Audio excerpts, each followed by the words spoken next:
Hello dear subscribers, they'll tell you. So how to fix problem, you cannot see here your language, current language in Windows 7. So for fixing that, you just need to go to control panel.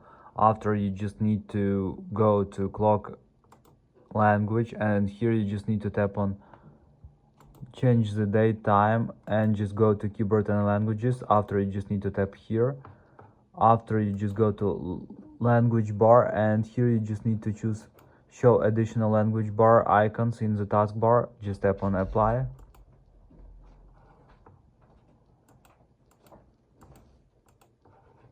Or this one.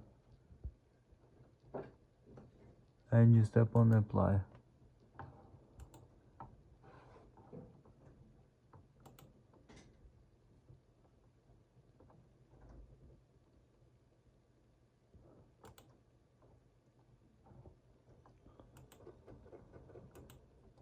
So maybe you just need to restore your computer for applying these changes. So thanks for watching. Goodbye.